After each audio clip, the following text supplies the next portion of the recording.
안녕하세요. 카카오페이에서 데브옵스 업무를 담당하고 있는 스텔라 유수지입니다.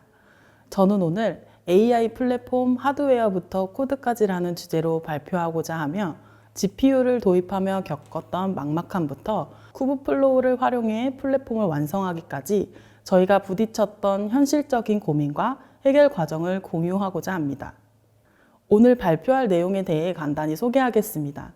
왜 저희는 플랫폼을 만들어야 했는지 그 시작점부터 수많은 현실의 벽을 넘어 어떻게 플랫폼을 완성했는지 그리고 이 여정이 앞으로 어디를 향하고 있는지 그 전체적인 내용을 공유드리고자 합니다. 먼저 AI 플랫폼의 부재로 우리가 마주했던 문제들에 대해서 얘기해 보도록 하겠습니다. 저희가 AI 플랫폼을 만들어야 했던 이유는 명확했습니다. 먼저 내부 개발자들이 AI 기술을 손쉽게 활용하고 카카오페이의 다양한 서비스에 AI를 빠르게 적용할 수 있는 환경이 부재했습니다. 현실은 반복적인 수작업에 의존하는 레거시 시스템으로 개발 속도가 저해되고 서비스 안정성을 위협하는 기술 부채로 작용했습니다. 그럼 저희가 기존에 사용했던 레거시 시스템을 먼저 살펴보도록 하겠습니다. 화면에 보이시는 이 다이어그램은 저희가 과거에 사용했던 레거시 모델 서빙 프로세스입니다.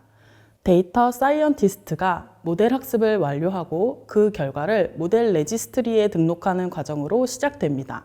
그러면 ML 엔지니어가 등록된 모델을 확인하고 서비스에 필요한 파일을 포함하여 컨테이너 이미지로 직접 빌드합니다. 빌드된 이미지를 실제 운영 GPU 서버에 배포하여 컨테이너로 서비스를 시작하는 흐름이며 각 단계마다 사람의 개입이 필수적인 구조였습니다.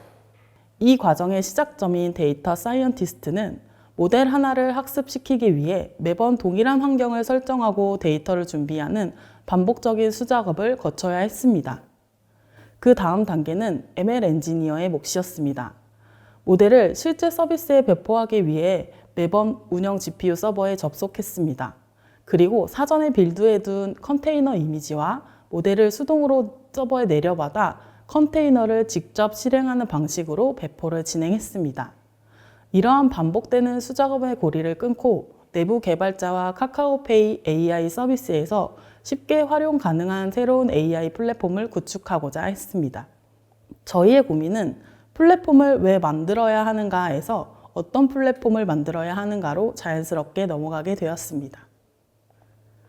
저희는 대부분의 서비스가 IDC를 사용하고 있어 온프레미스 환경에 직접 AI 플랫폼을 구축하기로 결정하고 어떤 아키텍처의 플랫폼을 선택할 것인가에 대한 고민을 하게 되었습니다.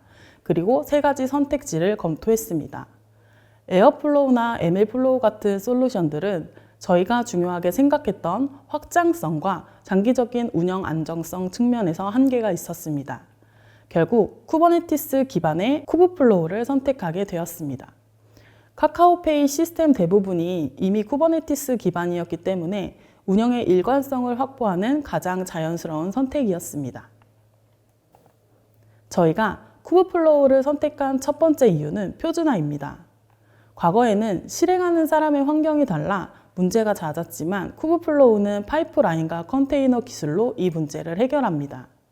파이프라인은 누가 실행하든 동일한 순서로 작업을 보장하고 컨테이너는 어디서 실행하든 동일한 환경을 보장합니다.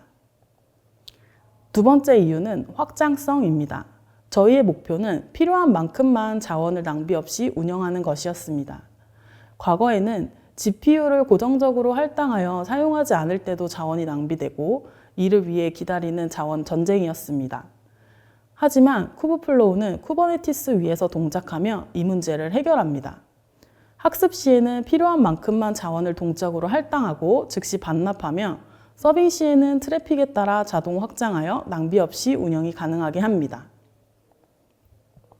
마지막 이유는 통합입니다.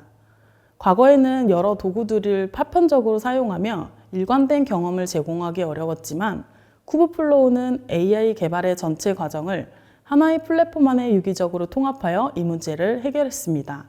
결론적으로 쿠브플로우의 통합된 환경 덕분에 개발자들은 더 이상 인프라가 아닌 AI 모델 자체에만 집중할 수 있게 되었고 저희는 표준화, 확장성, 그리고 통합이라는 세 가지 기준으로 쿠브플로우라는 최적의 답을 찾을 수가 있었습니다. 그럼 저희가 실제로 구현한 AI 플랫폼 아키텍처를 소개해 드리겠습니다. 저희 플랫폼은 두 종류의 사용자로 설계되었습니다. 모델을 직접 만드는 AI 전문가와 모델을 서비스에 적용하는 서비스 개발자입니다.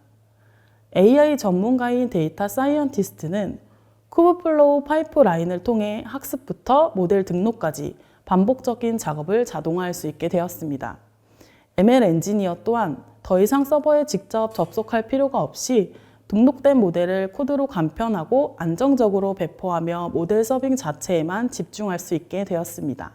반면 서비스 개발자는 복잡한 쿠브플로우 대신 저희가 자체 개발한 웹 콘솔을 통해 원하는 모델을 간편하게 호출하고 배포할 수 있습니다. 결론적으로 저희는 AI 전문가의 생산성과 서비스 개발자의 사용 편의성을 모두 만족시키는 아키텍처를 구축할 수 있게 되었습니다. 하지만 이론적으로 답을 찾는 것과 달리 그것을 저희 현실에 성공적으로 안착시키는 것은 전혀 다른 차원의 문제였습니다. 지금부터 저희가 그 이상적인 답을 현실로 만들어가며 부딪혔던 여정에 대해서 들려드리고자 합니다. 그 첫걸음은 바로 비용과 성능이라는 두 마리 토끼를 잡기 위한 클러스터 설계에서 시작되었습니다. 저희는 고성능 AI 모델 학습을 위해 H200 GPU를 도입했습니다. 하지만 이런 고성능 장비는 CPU 데이터 처리 속도를 따라가지 못해 오히려 병목되는 문제가 발생합니다. 이를 해결하고 특히 대규모 분산 학습의 효율을 극대화하기 위해 CPU를 거치지 않고 GPU끼리 직접 통신하는 RDMA 기술과 인피니트 밴드 네트워크 도입을 결정했습니다. 하지만 저희의 가장 큰 고민은 어떻게 이 특수한 인피니트 밴드 네트워크를 기존 쿠버네티스 환경에 통합할 것인가였습니다. 저희의 해결책은 하이브리드 GPU 클러스터를 사용하는 것이었습니다. 일반 워커 노드들은 이더넷 네트워크를 통해 연결되어 있으며 쿠브플로우를 배포하거나 모니터링 파드를 배포하는 등의 일반적인 작업을 처리합니다. GPU 노드들은 인피니트 밴드 네트워크를 통해 RDMA와 GPU 다이렉트 기술을 활용하여 CPU를 거치지 않고 GPU끼리 직접 데이터를 교환함으로써 병렬 처리 성능을 극대화하고 학습 시간의 병목을 제거하고 비용 효율을 높였습니다. 다음으로 멀티 CNI 및 SRIOV를 도입하였습니다. 이 하이브리드 구조를 표현하기 위해서 쿠버네티스 클러스터에서는 여러 네트워크 인터페이스를 동시에 사용하는 멀티 CNI 구조를 채택했습니다. 또한 커널을 우회하는 RDMA 특성상 일반적인 네트워크 격리가 불가능하기 때문에 SRIOV 기술을 이용해 네트워크 카드를 가상화하여 파드에 직접 할당함으로써 성능과 독립성을 모두 확보하고자 했습니다. 그렇다면 이러한 앞선 고민의 결과는 실제 업무 효율에 어떤 변화를 가져왔을까요? 가장 극적인 변화는 배포 시간의 단축이었습니다. 과거 레거시 환경에서는 4대 서버의 모델을 배포하는 데 최대 2시간이 소요됐지만 새로운 AI 플랫폼을 도입한 후에는 동일 작업을 단 20분 내외로 완료할 수 있었습니다. 이는 단순히 시간 단축을 넘어 저희가 더 많은 AI 모델을 더 자주 실험하고 그 결과를 더 빠르게 서비스에 반영할 수 있게 되었다는 것을 의미합니다. 저희가 꿈꾸었던 민첩한 AI 개발 환경이 비로소 현실이 된 것입니다. 하지만 저희의 여정은 여기서 끝나지 않았습니다. 단단한 토대가 만들어진 이후 저희의 질문은 어떻게 하면 더 효율적으로 사용할 수 있을까라는 새로운 단계로 접어들었습니다. 마지막으로 더 나은 답을 찾기 위한 이야기를 해보고자 합니다. 저희는 K서브와 K네이티브를 이용해 자원 효율을 극대화하고 비용을 최적화하는 것을 목표로 했습니다. K네이티브란 쿠버네티스를 서버리스 플랫폼으로 이용할 수 있는 도구이며 필요한 순간에만 동적으로 자원을 할당하고 회수하는 서버리스의 핵심적인 역할을 수행합니다. 특히 K네이티브의 스케일 투 제로 기능은 사용하지 않는 모델의 자원을 0으로 줄여 비용 측면에서 매우 매력적이었습니다. 하지만 이 기능을 사용하면 유유 상태의 모델에 첫 요청이 들어왔을 때 파드를 다시 시작하는 콜드 스타트가 발생한다는 문제가 있었습니다.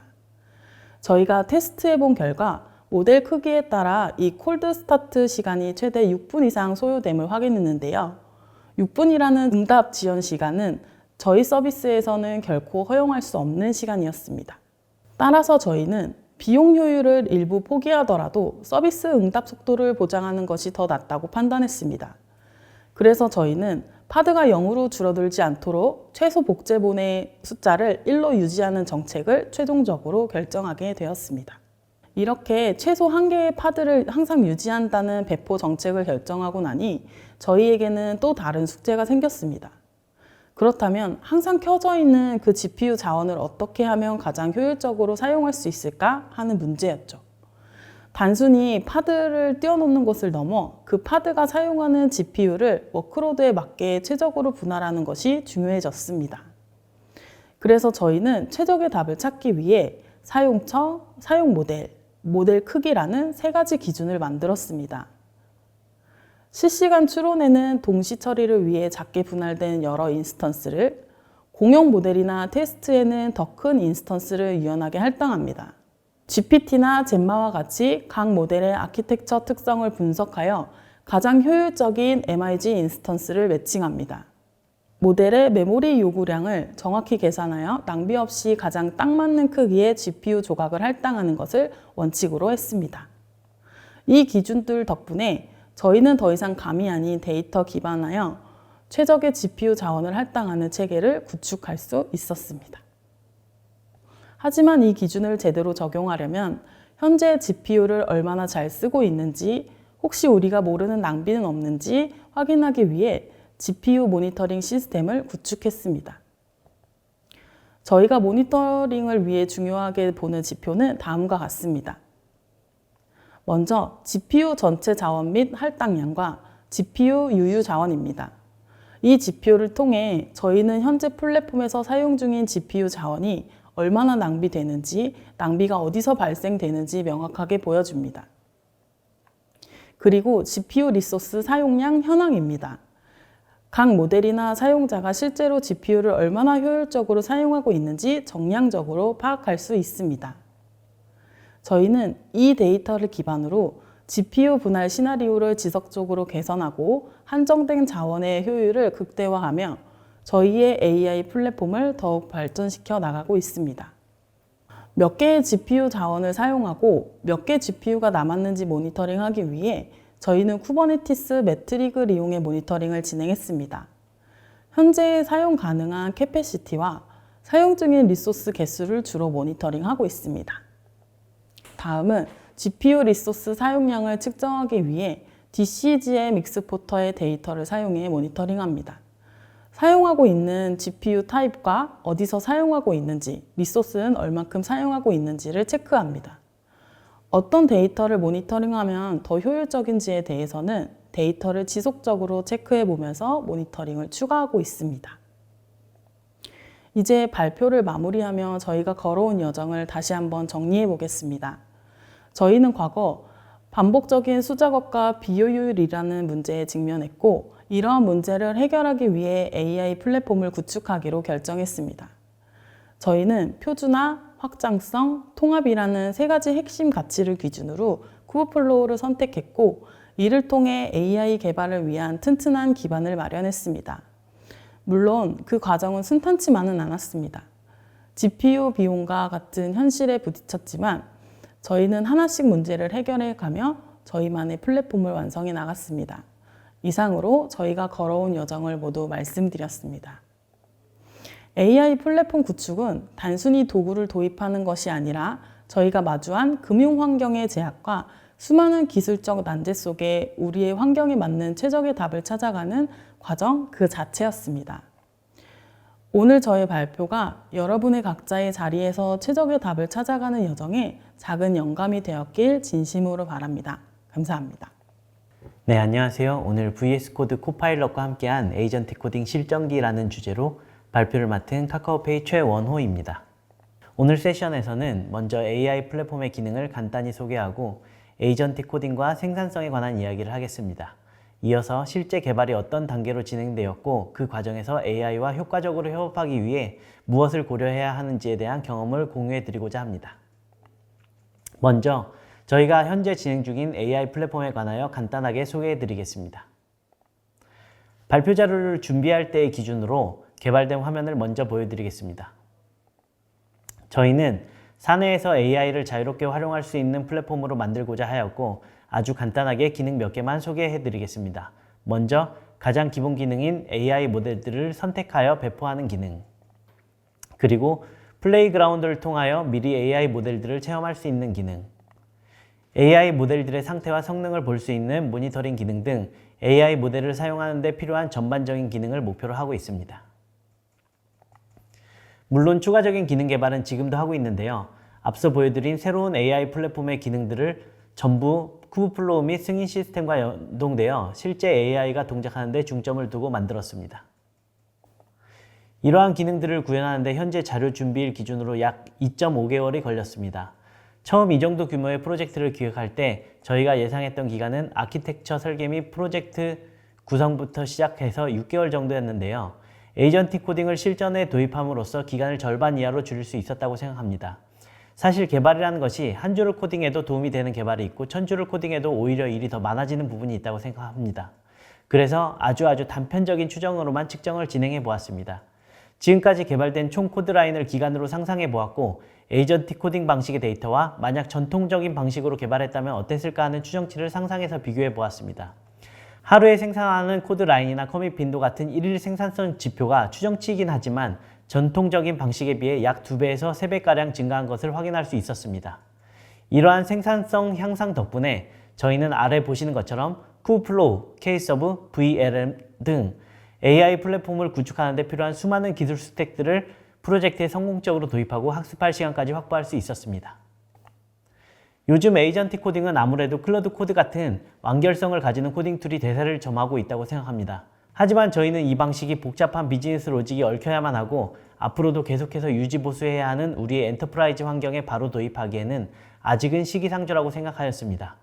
물론 앞으로는 이러한 장벽도 없어질 것이라 생각되지만 아무래도 지금 당장 도입하여 개발을 해야 하는 상황이었고 또한 금융권의 강력한 보완이 필요한 상황이었기 때문에 완전하게 AI가 개발해주는 툴보다는 제 옆자리에 앉아서 함께 코드를 작성해주는 느낌을 주는 코파일럿 에이전트를 선택하였습니다.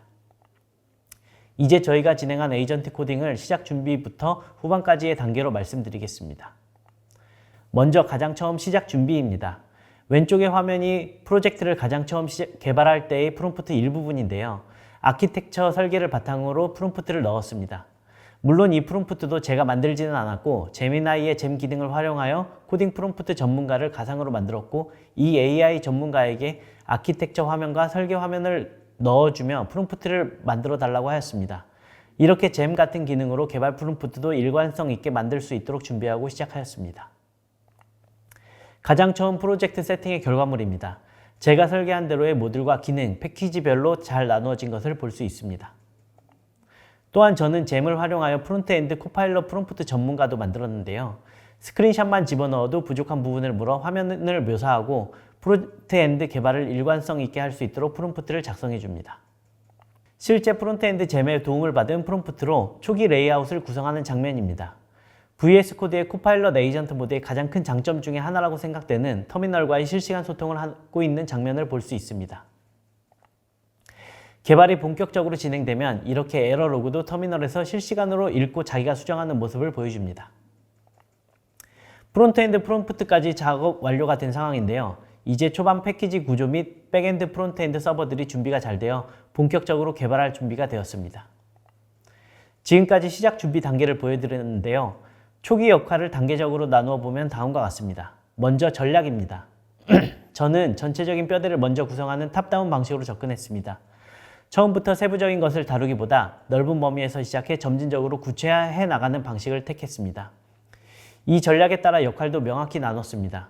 저는 전체 시스템의 아키텍처를 설계하고 방향을 제시하는 역할을 맡고 AI는 제 설계에 따라 초기 보일러 플레이트 코드를 자동으로 생성하는 역할을 담당했습니다. AI에게 방향을 제시하기 위해 인스트럭션스를 활용했습니다. Instructions는 VS 코드에서 AI에게 프로젝트별 지침과 가이드를 제공하는 구성 파일로서 커서에서의 커서 룰스와 비슷한 역할을 합니다. 여기에는 TDD 및 아키텍처에 대한 핵심 규칙들을 정의하고 모듈 간 의존성 같은 구체적인 제약 조건들을 명시해 주었습니다. 실제 작업을 지시하는 프롬프트에는 더 상세한 내용을 담았습니다. 사용할 패키지 구조를 정의하고 API 규칙도 구체적으로 명시해서 전달했습니다. 이렇게 체계적으로 접근함으로써 프로젝트의 시작부터 명확한 방향성을 가지고 일관성 있게 진행할 수 있었습니다. 이건 인스트럭션스에서 제가 구성한 일부분의 화면인데요. 에이전트 코딩을 할 때 켄트백이 직접 만든 프롬프트를 정리하여 tidy first 및 TDD 원칙이 지켜지게 하였습니다. 이제 개발 중기 단계입니다. 이 단계에서는 초기와는 다른 접근이 필요합니다. 먼저 전략입니다. 새로운 기능을 추가할 때 기존에 만들어준 로직을 반드시 활용하도록 유도하며 점진적으로 기능을 구체화합니다. 이를 통해 코드의 재사용성을 극대화하는 것이 핵심입니다. 역할에서 저는 AI가 엉뚱한 길로 가지 않도록 방향을 지휘하고 올바른 길로 인도하는 지휘자의 역할을 맡습니다. 그러면 AI는 저의 지휘에 따라 구체적인 기능을 구현하게 됩니다. 소통 방식으로는 인스트럭션스 파일을 계속 활용합니다. 개발 과정에서 반복적으로 사용하는 명령들을 규칙으로 만들어 추가하고 상황에 맞게 지속적으로 업데이트해 나갑니다. 중기 이후에는 어느 정도의 코드의 체계가 잡혀 나가기 때문에 재무로 생성한 큰 기능의 프롬프트를 먼저 실행하고 중간중간의 방향성에 어긋나지 않도록 짧은 프롬프트를 통해서 훨씬 더 적극적으로 개입합니다. AI가 다른 방식을 사용하기 전에 특정 로직과 규칙을 사용하도록 강제합니다. 이 화면은 개발이 진행될수록 점점 인스트럭션스를 구체화하고 정리한 화면입니다. 코딩이 계속될수록 조금씩 규칙이 추가되는 모습을 볼 수 있습니다. 마지막으로 개발 후기 단계입니다. 코드가 복잡해질수록 AI 협업 방식도 더욱더 정교해져야 한다고 생각합니다. 이 단계의 전략은 모호성 제거입니다. 코드량이 많아지고 복잡해질수록 AI가 엉뚱한 코드를 만들어내지 않도록 사용할 함수를 명확하게 지정해주는 등 지시를 더욱 구체화해야 합니다. 자연스럽게 역할은 페어 프로그래밍으로 전환됩니다. 인스트럭션스 파일도 마찬가지입니다. 무작정 규칙을 추가하기보다 기존에 너무 많거나 복잡한 규칙들을 최적화하고 단순화하는 작업을 합니다. 잘못된 지시가 있다면 수정하고 조정하는 과정도 필요합니다. 프롬프트를 통해서는 더욱더 직접적으로 개입합니다. AI가 잘못된 로직을 만들었다면 그렇게 서비스 로직을 수정하지 말고 CRUD 파일의 리스트 함수를 사용하는 방식으로 수정해줘 와 같이 최적의 구현 방식을 명시하며 수정을 지시합니다. 이 화면은 에이전트 모드의 화면인데요. 코드가 많아지고 복잡해질수록 눈을 뗄 수 없게 됩니다. 잘못된 길을 간다 싶으면 바로 일시정지를 눌러주고 올바른 길을 갈 수 있도록 프롬프트를 입력해 줍니다. 지금까지 초기, 중기, 후기의 에이전트 코딩 전략을 표 하나로 한눈에 들어올 수 있도록 랩업해 보았습니다. 점점 큰 개발에서 작은 개발로 흐르는 모습을 볼 수 있습니다. 이렇게 프로젝트를 진행하다 보면 에이전트 코딩에서 느끼는 점들이 있는데요. AI와 협업할 때 생각해야 할 것들에 대해서 말해보겠습니다. AI와 협업할 때 생각해야 할 점이 있는데 바로 AI는 사람처럼 코드를 이해하는 것이 아니라는 점입니다. AI는 우리가 준 수많은 데이터 속에서 패턴을 찾아 결과를 추론할 뿐입니다. 그렇기 때문에 코드의 의도나 목적, 그리고 이 로직이 왜 필요한지에 대한 배경을 설명해주는 주석이 중요해집니다. AI에게는 이 주석이 단순한 메모가 아니라 코드만큼이나 중요한 또 하나의 개발 코드나 마찬가지인 셈입니다. 주석을 통해 AI는 더 정확한 패턴을 읽고 우리가 원하는 결과물을 더 잘 만들어낼 수 있게 됩니다. AI와 일을 하다 보면 모델마다 다르지만 마치 과잉 보호 본능이 있을 것 같을 때가 있습니다. AI는 코딩을 할 때 무엇이든 오류를 내지 않도록 하는 경향이 있어서 새로운 로직을 짜게 해도 기존 코드들을 확실하게 지우려 하지 않는 경향이 있습니다. 기존 코드를 지우는 대신 주석으로 남겨두거나 화면에 보시는 것처럼 아예 백업 파일을 여러 개 만들기도 합니다. 물론 AI 입장에서는 안전을 위한 행동이겠지만 이런 코드가 쌓이면 결국 전체 코드를 지저분하게 만들고 불필요한 레거시를 양산하는 원인이 됩니다. 그래서 개발자는 이런 AI의 본능을 이해하고 불필요한 코드는 바로 정리해주는 역할도 함께 해줘야 한다고 생각합니다. 가끔 AI가 아주 이상한 모습을 보일 때가 있습니다.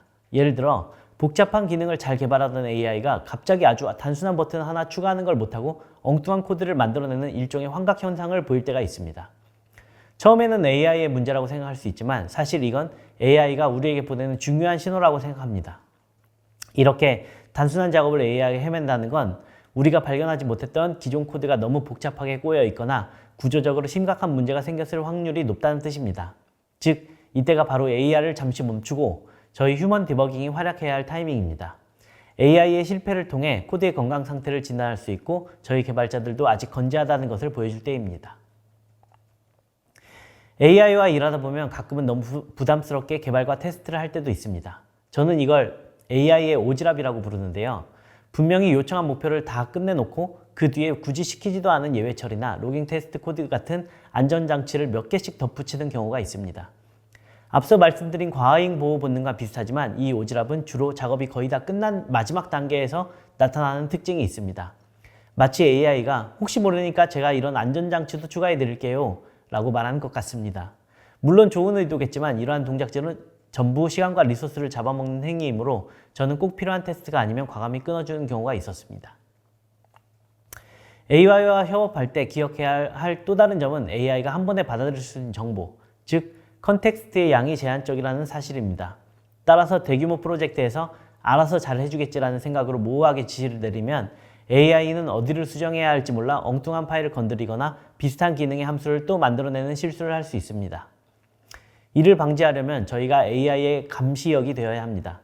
작업 지시 프롬프트에 정확한 파일 경로와 클래스, 그리고 함수 이름까지 명확하게 명시해 주는 것이죠. 화면의 프롬프트 예시처럼 AI가 헤맬 필요가 전혀 없도록 정확한 좌표를 찍어주는 것이 작업의 속도를 더 향상시킬 수 있습니다. 지금까지 AI와의 협업 시 생각해야 할 5가지 사항을 말씀드렸습니다. 엔터프라이즈 환경에서 최대한 코드를 간결하게 가져가고 유지 보수를 끊임없이 생각해야 하기 때문에 에이전트 코딩을 한다고 하여 맡기만 둘 수는 없고 계속 협업하는 자세를 취해야만 한다고 생각합니다. 이상으로 AI와 협업할 때 생각해야 할 것들을 말씀드렸습니다. 이제 저희가 선택한 VS 코드를 더 잘 활용하기 위한 팁을 말씀드리겠습니다. 클로드 코드나 커서 같은 툴의 팁들은 굉장히 많은데 VS 코드에 관한 팁은 좀 적게 나와 있어서 제가 즐겨 활용하는 것들을 소개시켜 드리고자 합니다. 먼저 VS 코드의 세션 기능입니다. 이 세션 기능을 활용하게 되면 작업별로 세션을 지정해서 작업하고 롤백이 가능하며 이어하기도 가능하게 됩니다. 또한 프롬프트별 복원 기능도 제공되고 있습니다. 그 다음으로 MCP 기능인데요. VS 코드에서 공식적으로 제공하는 MCP도 있고 비공식적인 MCP도 사용 가능합니다. mcp.json에서 구성 가능하며 일반적인 MCP 구성 매뉴얼과 동일하게 사용 가능합니다. 저는 순도 100%의 백엔드 개발자입니다. 그래서 이번 프로젝트에서 프론트엔드 개발은 잼에서의 프롬프트 생성 이후 에이전트 코딩과 피그마 MCP에 의존했습니다. 사용법은 아주 간단합니다. 보시는 것처럼 채팅창에 샵 피그마 MCP라고 입력하고 가져오고 싶은 피그마 디자인 링크와 함께 프롬프트를 작성하면 알아서 동작합니다. 잠시 기다리면 AI가 피그마 디자인을 분석해서 코드를 작성해 주는데요. 화면에 보시는 것처럼 초록색 체크 표시가 뜨면 성공적으로 디자인이 코드를 가져와서 읽었다는 뜻입니다. 지금 보시는 화면은 테스트로 구현한 화면입니다. 피그마의 기본 화면을 MCP를 이용해 구현해 달라고 하는데요. 정확히 100%는 아니지만 유사한 화면을 구현해 주는 것을 볼 수 있습니다. 코딩만큼이나 중요한 것이 바로 문서화인데요. 저는 문서화 작업에 옵시디언 MCP를 적극적으로 활용했습니다. 위키를 바로 넣을 수 있는 컴플루언스 MCP도 있었지만 개인적으로는 아직 연동이 너무 잘 돼서 내 의도에 맞게 작성되는 느낌은 받지 못하였습니다. 그래서 저는 옵시디언으로 먼저 문서를 작성한 뒤 위키에 공유해야 할 내용만 복사해서 붙여넣는 방식을 택하였습니다. 특히 앞서 말씀드린 VS 코드의 히스토리 세션 기능을 잘 활용한다면 문서화 작업이 훨씬 더 편해집니다. 기능별로 개발 세션을 잘 나누어 관리했다면 해당하는 세션 기록을 바탕으로 아주 쉽게 기능별 개발 문서를 자동으로 만들어낼 수 있습니다. 지금 화면은 실제 제가 작성한 개발 문서들인데요. 개발 일지 및 분석, 성능 테스트 보고서 등 기술 문서를 쉽고 빠르게 작성할 수 있었습니다. 이건 VS 코드의 팁은 아니지만 유용하여 소개시켜 드립니다. 포스트맨을 사용하신다면 보통 개발이 진행되면서 API가 늘어날 때마다 수동으로 추가하고 관리하는 게 은근히 번거로운 작업이었는데요. AI를 활용하면 이 과정 전체를 지금까지 개발한 모든 API 명세를 기반으로 포스트맨 임포트용 JSON을 만들어줘 라는 프롬프트 한 줄로 해결할 수 있습니다. 그러면 AI가 현재 프로젝트의 모든 API 엔드포인트를 분석해서 보시는 것처럼 포스트맨에 바로 임포트할 수 있는 컬렉션 파일을 만들어줍니다. 덕분에 포스트맨을 아주 간편하게 사용할 수 있었습니다. 지금까지 VS 코드 200% 활용하기를 말씀드렸습니다. 이러한 것들은 어떤 환경이든지 비슷하게 활용을 한다면 큰 도움을 받을 수 있을 거라 생각됩니다. 시작할 때는 생산성 이야기도 하고 개발에 대한 여러 가지 이야기도 하였는데요. 이러한 에이전틱 코딩을 하면서 앞으로의 개발자의 역할은 무엇일까 고민이 되어 말씀드릴까 합니다. AI 시대의 개발자는 어떤 역할을 해야 할까요? AI를 활용한 개발 관련 뉴스들입니다. 이제는 AI 개발에도 AI를 사용하는 모습을 볼 수 있습니다. MS나 구글은 이미 사내 코드의 30%를 AI가 작성한다고 나왔고요. 주커버그는 내년까지 50%를 AI가 개발한다고 하였습니다. 물론 기사이기 때문에 과장되는 점이 있다고 생각됩니다. 제가 오늘 말씀드린 에이전틱 코딩은 결코 완벽하지 않고 결함도 많이 있었습니다. 하지만 AI 기술의 발전 속도를 고려하면 이것이 머지않아 우리의 미래가 될 것이라는 점이 분명해 보입니다. 그리고 그 미래에는 우리 개발자들의 역할 또한 조금 변할 것입니다. 더 이상 코드를 한 줄 한 줄 짜는 능력이 가장 중요한 덕목이 아닐 수도 있습니다. 그보다 AI에게 얼마나 명확하고 논리적으로 요구사항을 전달하고 AI가 생성한 코드를 비판적으로 검토하며 전체 시스템의 아키텍처를 설계하고 그 결과물의 품질을 끝까지 책임지는 능력이 바로 우리의 새로운 핵심 역량에 추가될 수도 있다고 생각합니다. 결국 코드를 얼마나 잘 짜는가도 중요하지만 AI를 얼마나 잘 지휘하고 협업하는가도 우리의 능력을 증명하는 데 있어서 중요하게 되지 않을까 생각됩니다. 이상으로 발표를 마치겠습니다. 감사합니다.